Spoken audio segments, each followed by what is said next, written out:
అందరికీ జై భీమ్, జై భారత రాజ్యాంగం. నా పేరు లింగమల్ల శంకరయ్య. నేను సొసైటీ సామాజిక కార్యకర్తను మరియు సంచార గ్రంథాలయ నిర్వాహకుని. నేను సెలవు దినాలలో గ్రామాలలో తిరుగుతున్న సందర్భాల లోపట, గ్రామీణ ప్రజానికం లోపట అనేకమైనటువంటి సమస్యలు ఉన్నాయి. మరి గరీబుల గల్లేమో చిన్నది, వారి సమస్యలేమో చాలా పెద్దవి, వారి మనోవేదన చాలా పెద్దది.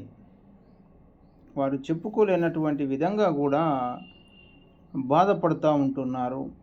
అవి ఆర్థిక సమస్యలు కావచ్చు, అనారోగ్య సమస్యలు కావచ్చు, భూమికి సంబంధించిన సమస్యలు కావచ్చు, వారి యొక్క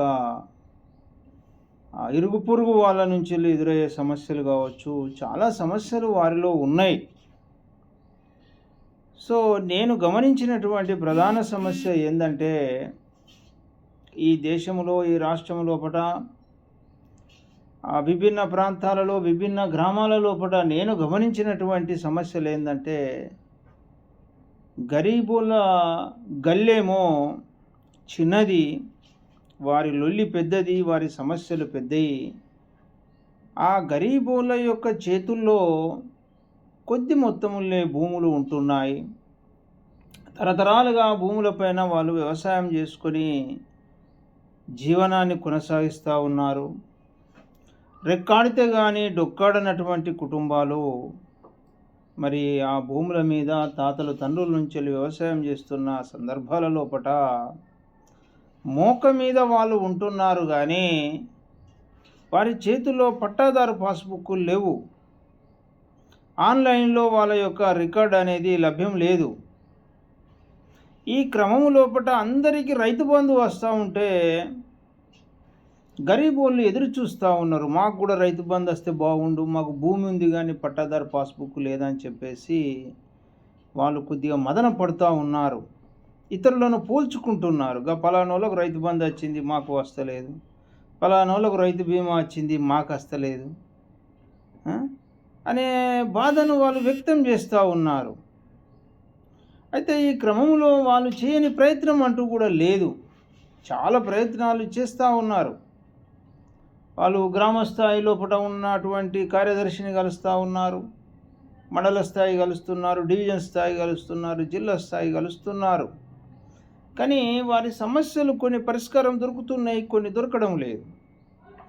పాపము వాళ్ళు ఒక రోజంతా పనిచేస్తూ ఉంటే 500 రూపాయలు వస్తే ఆ 500 రూపాయలను వారి బియ్యానికని, కూరగాయలకని, నిత్యావసరాల సబ్బుకు, ఉప్పుకు, పప్పుకు అన్నిటికీ ఖర్చు చేస్తూ ఉంటారు.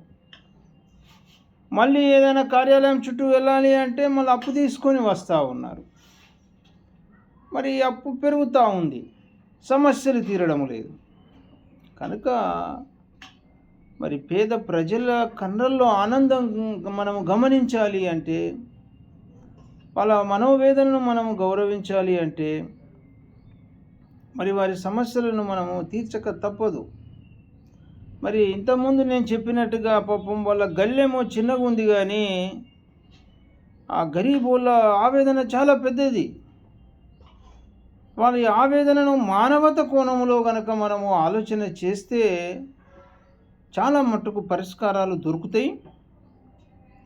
వారిని పరిష్కరించినట్టయితే వాళ్ళ బ్రతుకు ఏదో వాళ్ళు బ్రతుకుతారు, వాళ్ళ జీవనం ఏదో వాళ్ళు చేసుకుంటారు. కనుక అంటే ఈ దేశం లోపల ఉన్నటువంటి ఏ అధికారి అయినా పర్వాలేదు, వారి సమస్యను ఖచ్చితంగా మానవత కోణములో ఆలోచన చేసి తీరుస్తారని చెప్పేసి నేను కోరుకుంటూ, ఇది ఎవరిని ఉద్దేశించినటువంటి అంశం కాదు, నాకున్నటువంటి నేను గమనించినటువంటి అంశము. ఏదో ఉన్నంతలో కొంత మంచి చేయాలి పాపం గరీబోళ్ళకి అని చెప్పేసి కోరుకుంటూ, మరి ఇది ఎవరినైతే ఉద్దేశించి కాదు. అందరికీ ధన్యవాదాలు.